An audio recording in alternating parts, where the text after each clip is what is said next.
ఆహాహా! అన్ని పట్టుచీరలే. ఒకదాన్ని మించొకటి చిగేలుమనిపిస్తూ ఉన్నాయి. ఆస్తి మొత్తం ఇద్దరు చేసాగం పంచుకోవాలి అంటే, ఇప్పుడు దీంట్లో కూడా నాగేశ్వరికి వాటా ఇవ్వాల్సొస్తుందేమో! నువ్వు పని చేస్తే దీపం ఉండగానే ఇల్లు చక్కదిద్దుకోవాలి అన్నట్టు ఈ 30 రోజులు గడువయ్యేలోపు అందినన్ని చీరలు నొక్కేసి ఇవే ఉన్నాయని చేతులెత్తేస్తే ఆ నాగేశ్వరి చూసి చేస్తుందా దానికి తెలిసి వస్తుందా? అమ్మ దొంగ మొహందానా, పట్టుచీరలన్నీ నొక్కేసి చేతులెత్తి నించుంటావా? చెప్తానే నీ సంగతి. పూచిక పుల్ల కూడా అటూ ఇటూ కానివ్వనే.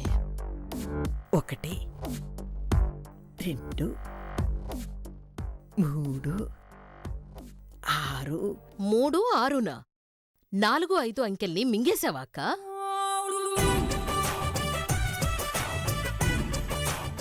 ఇదొచ్చిందేంటి?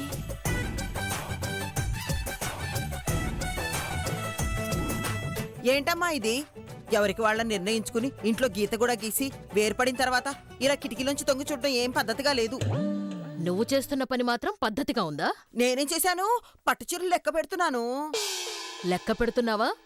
పంచాయతీ వస్తుందని లెక్కల్లోంచి తప్పించాలని చూస్తున్నావా? ఏంటమ్మా తప్పించేది? నేనేమైనా దొంగలా కనబడుతున్నానా? దొంగలేమైనా మెళ్ళో బోటు వేసుకొని తిరుగుతారా?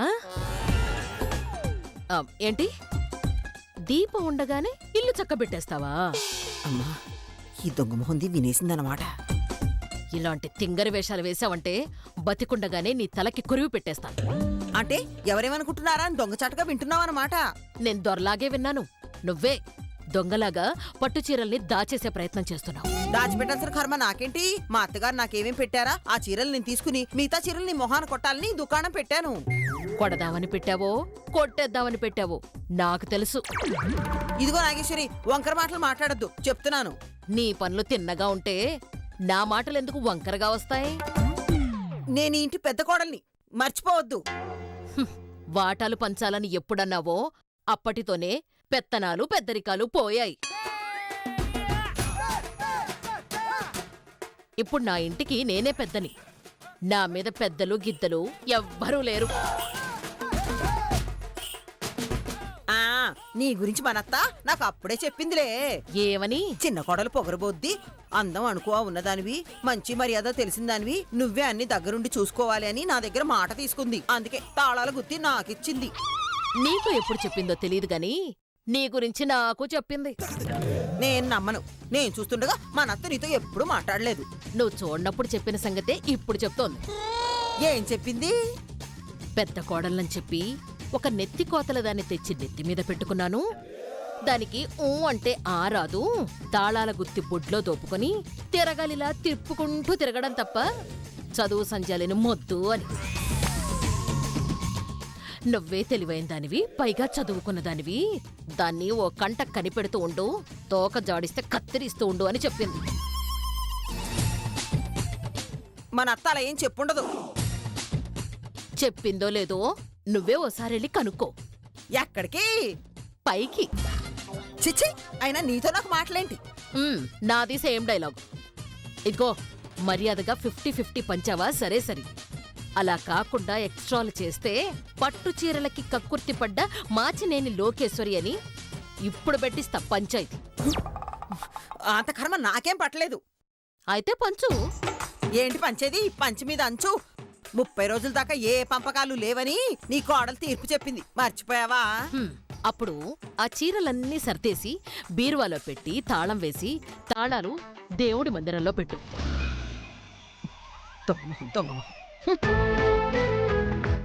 చుప్పనాతి మొహం, చుప్పనాతి మొహం. ఆఖరికి పట్టు చీరలు కూడా బాట కావాలంట. అది అసలు చూసేలోపే నేను వీటిని సర్దేసి ఉండాల్సింది.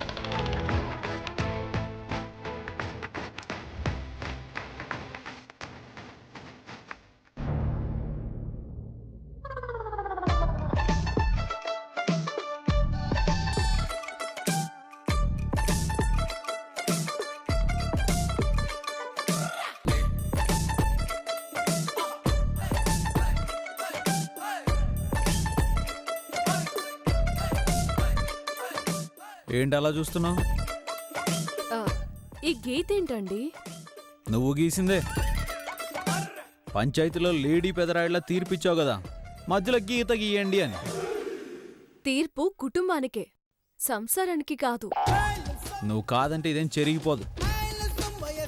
ఇంట్లో 2 కుటుంబాలకి అడ్డుగా గీత నువ్వు గీస్తే మనిద్దరికి అడ్డుగా ఈ గీత నేను గీశాను. మనిద్దరి మధ్య అడ్డెందుకండి? సేఫ్టీ కోసం. వాళ్ళంటే ఆస్తులు కావాలని గొడవ పడ్డారు. నువ్వు కాపురం కావాలని గొడవ పడుతున్నావుగా.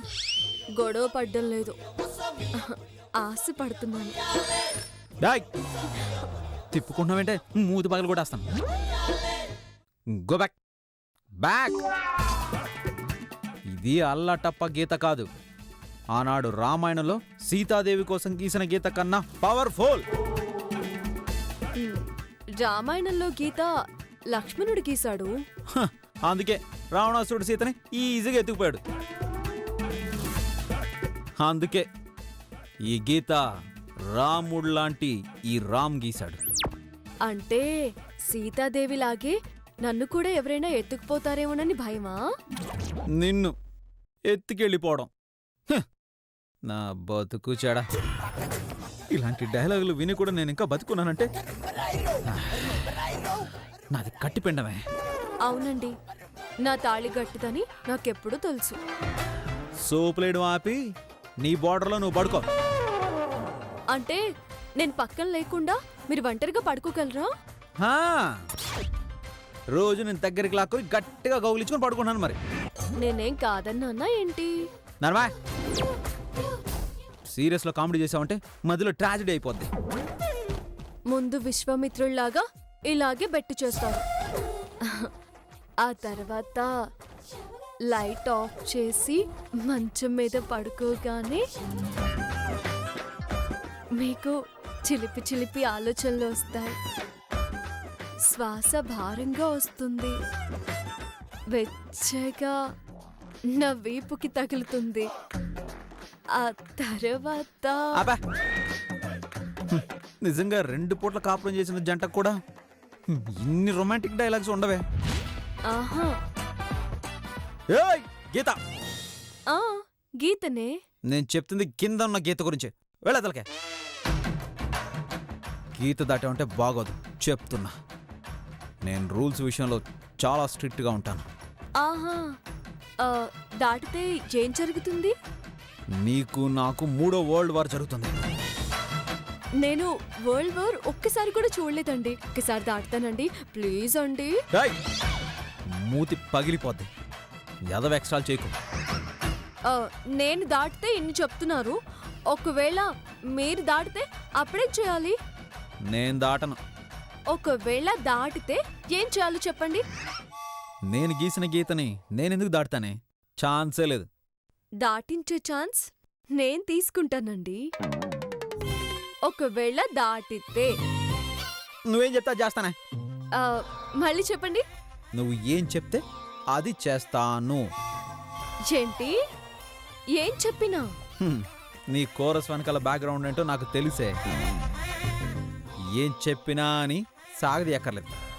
చెప్తున్నాను, చెవులు దగ్గర పెట్టుకుని విను. నేను కానీ ఎలాంటి పరిస్థితుల్లోనైనా ఈ గీత దాటితే నువ్వు ఏం చెప్పినా చేస్తాను. అంటే అది కూడా చేస్తారా? ఏంటది? హోసు నీ సిగ్గు చితక, ఏం మెరుగులు తిరిగిపోతున్నావే. ఈ సైజు పెట్టుకుని ఇంత యాక్టింగ్ చేస్తున్నావు. కొంచెం నాజుగ్గా కనుక ఉండుంటే అసలు భూమి మీద నిలబడేదానివి కాదు నువ్వు. నేనేంటో నాకు తెలుసు. సర్లే, నీ లిమిట్స్ని క్రాస్ చేయకుండా, బార్డర్ని టచ్ చేయకుండా నీ సైడ్ నువ్వు పడుకున్నాడు.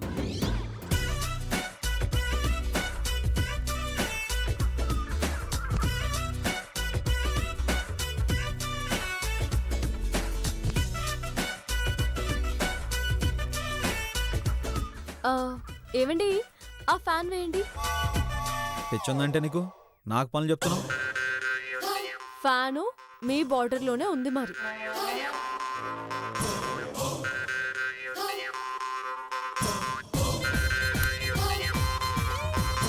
అదే చేత్తో ఆ వాటర్ బాటిల్ ఇవ్వండి.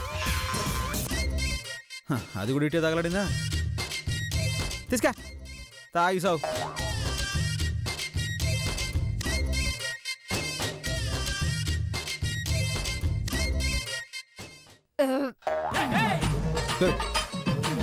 బా ఏం తేనిపావే నీటి అనుగులో వేమంట చేసిందాలు పడగా నోరు మూసుకోవాలా?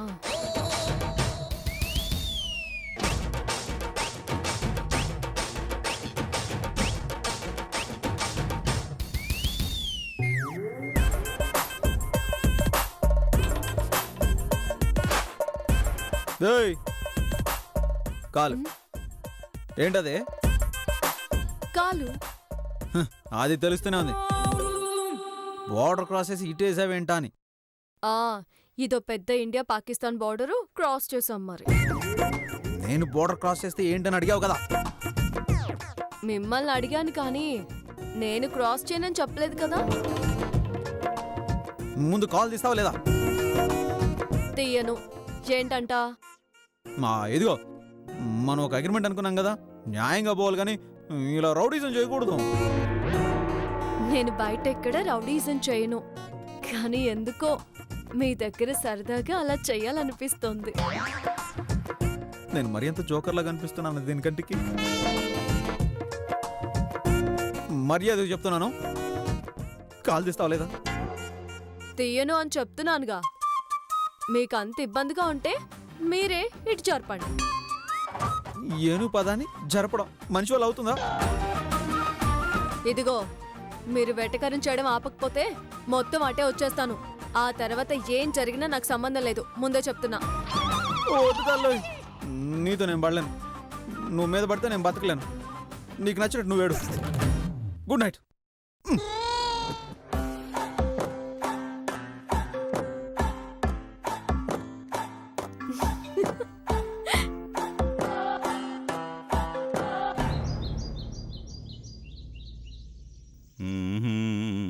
ఈనరా అమ్మా, అమ్మో, ఇంటికి అడ్డంగా ఈ గీత ఒకటి. పొరపాటుగా అడిగేస్తే ఏం రచ్చ అవుతుందోనని అదొక టెన్షను. మన సంతకే పేపర్ కూడా చదువుకోలేకపోతున్నాం.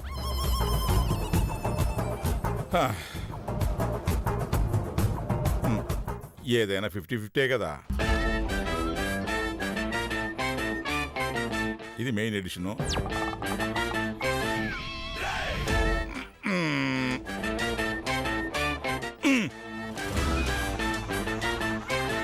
ఇది వాళ్ళకి, ఇది నాకు.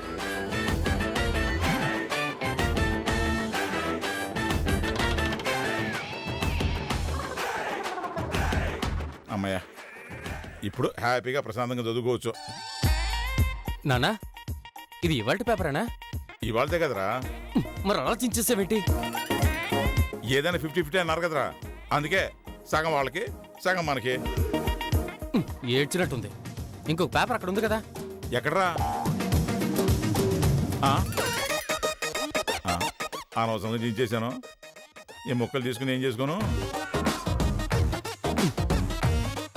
నన్ను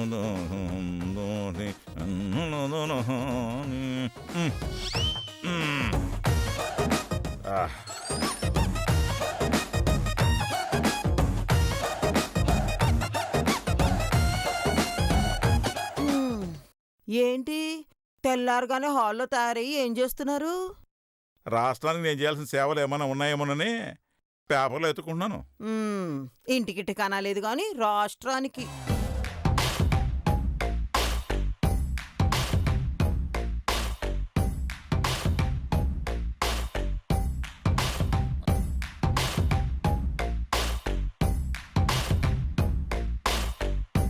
చూసారా చూసారా, దానికెంత గోరోచనం కాకపోతే ఇంటికి పెద్ద కోడలని కూడా చూడకుండా నా ముందే కాలు మీద కాలేసుకుని కాలు ఎలా ఊపుతోందో. పెద్ద కోళ్ళ ఎవరికి? ఆ పెద్దరికం అంతా ఇంట్లో గీత గీసినప్పుడే పోయింది. ఇంట్లో ఇప్పుడు ఎవరి పార్టీకి వాళ్లే పెద్ద. ఏంటి పెత్తనం పోయిందా? గీత చెప్పమంటావా? వచ్చేస్తదే. ఏం అవసరం లేదు. ఇప్పుడు నా పెత్తనం ఎలా ఉంటుందో నీకు చూపిస్తాను, చూడవే. గీతా, అమ్మా గీతా,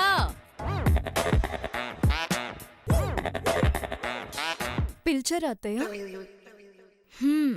ఏంటోనే వేరైపోతున్నావనేసరికి నా మీద పెద్దలు గిద్దలు అంటూ బోడి పెత్తనాలు చేసేవాళ్ళు లేరేమో. మైండ్ ఫ్రీ అయిపోయి రిలాక్స్డ్గా ఉంది. అవును, ఒక విషయం అడుగుతాను చెప్పు. ఏంటత్తయ్య? నేను నీ అత్తని కదా, నేను పిలిస్తే ఏం చేస్తావే? వెంటనే పరిగెత్తుకుంటూ వస్తానత్తయ్య. కేకలేస్తే? భయపడతాను. తిడితే? పడతాను. కొడితే? భరిస్తాను. అబ్బో. ఏదైనా పని చెప్తే? వెంటనే చేసేస్తాను. గుడ్. అత్తంటే ఆ మాత్రం భయం ఉండాలి. వెళ్ళి స్ట్రాంగ్గా ఒక కాఫీ పట్రా. సరే అత్తయ్య.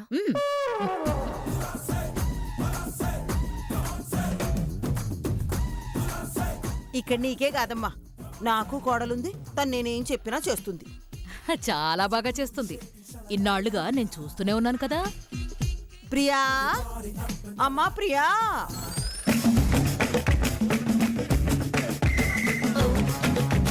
ఏంటి? నేను నీ అత్తయ్యని కదా. ఇప్పుడు ఎందుకు వచ్చిందా డౌట్? క్వశ్చన్ ఇయడం కాదు, క్వశ్చన్ వేస్తే దానికి ఆన్సర్ చెప్పడం నేర్చుకో. అవును, మీరు అత్తయ్యే. ఏంటి ఇప్పుడు? నేను నీ మీద అరిస్తే ఏం చేస్తావు? ఎందుకు అరుస్తున్నారు అని అడుగుతాను.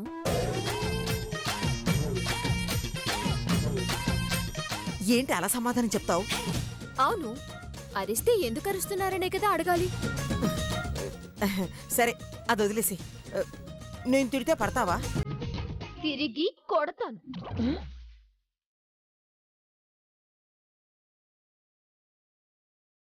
ఉత్తి పుణ్యానికి ఎందుకు తిట్టాలి మరి? కరెక్టే.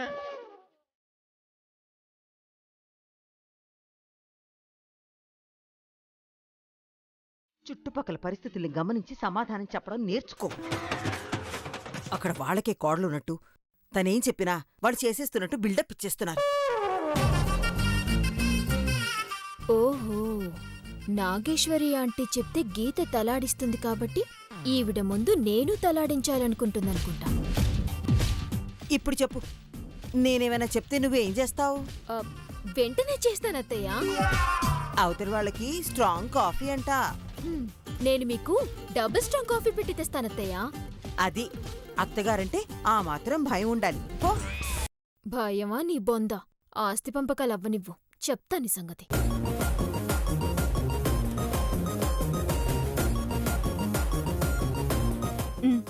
ముందు నువ్వెళ్ళు. ఏ, నా అడుగుజాడల్లో నడవాలనుకుంటున్నావా? నీ సైజుకి ఇద్దరు ఒకేసారి లోపలికి వెళ్ళడం కుదరదు కాబట్టి ముందు నిన్ను వెళ్ళమంటున్నాను.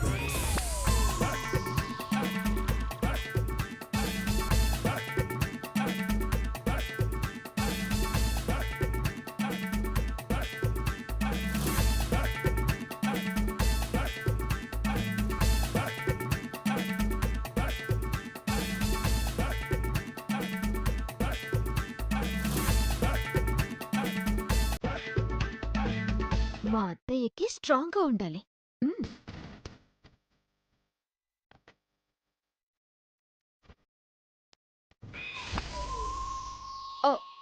ప్రియా, అది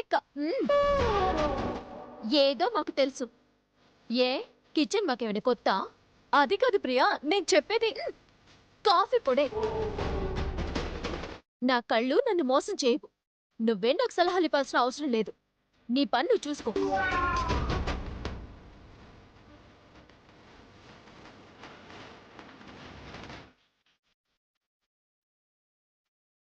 లోకేశ్వరి అత్తయ్య పని గోవింద. పాపం అత్తయ్య.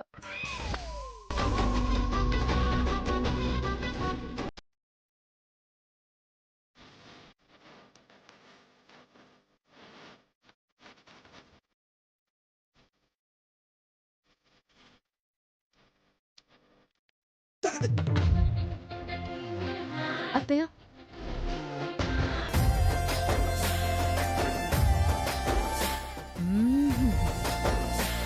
సూపర్ కాఫీ, బ్రహ్మాండంగా ఉంది. Keep it up. అత్తయ్య, మీరు కూడా నేను పెట్టిన కాఫీ తాగి టేస్ట్ ఎలా ఉందో చెప్పండి. మావయ్య,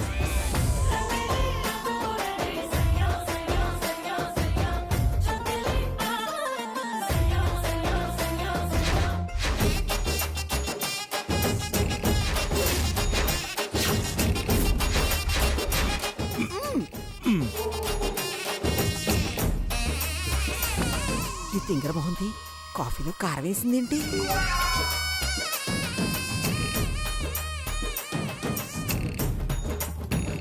కాఫీలో కారమేలోకి నాకు మాత్రం పానకం వేసిందా? నాకు కూడా కారమేగా వేసింది. బయటపడితే ఆ నాగేశ్వరు ముందు మన పరువు పోతుంది. ఇలాగే తాగితే ప్రాణం పోయేటట్టుంది. నాకు ప్రాణం కన్నా పరువే ముఖ్యం.